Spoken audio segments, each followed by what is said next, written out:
بص هو صح بس خلينا نظبطها.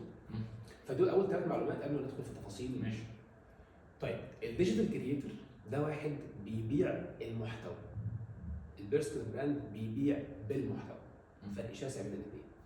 الكونتنت كرييتور بيبيع ارقام للوكالات والسبونسرز والبارتنرشيبس، البيرسونال براند بيبيع للارقام دي لان هو عنده تراك ريكورد. الكونتنت كرييتور هو كومبليتلي كونتنت كرييتور، البيرسونال براند بيستخدم الكونتنت از تول. في فرق شاسع بين الاثنين. طيب انت تفضلت وقلت لي بيقولوا لنا عشان نعمل بيرسونال براند نعمل فيديوهات.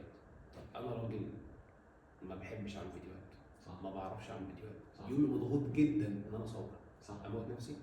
لا. فالتمبلتس دي خلت ناس كتير جدا ما تعملش بيرسونال براندنج وتخلي الساحه متصدره للي انت قلته. مش هسميها لا يستحق، بس مش اللي عنده قيمه حقيقيه، لان هو زي ما انت قلت اللي بيعرف يتكلم. طب انا راجل انتروفيرت، انا راجل عندي اوتيزم، انا راجل عندي اي حاجه مخليني مش عارف اطلع اتكلم، هل كده انا معناه ان انا ما عنديش بيرسونال براند؟ لا. الحاجه الثانيه، وده السؤال بقى اللي دايما بيتسال، هو انا امتى اعمل بيرسونال براند؟ هو اوريدي هو معمول، انت ما بتعملش حاجه، انت بس بتقرر تنقل الريموت كنترول بدل ما هو في ايد محمد يبقى في ايدي انا، فانا اللي اقلب الزراير.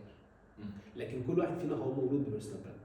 الطفل الشقي لما كان بيبقى شقي، الطفل العفوي، الطفل المضحك، الطفل الدراما كوين، الطفل مش عارف ايه، ده بيطلع بيرسونال براندز. اكتر حد في عيلتنا بيخلينا نقول له كانت حلوه نضحك، اكتر حد بيحكي قصص، اكتر حد لما تتكلم تسمعه، دي كلها بيرسونال براندز. فانت اللي بتقرر تاخد الريموت كنترول تبدا تدوس انت على الزراير.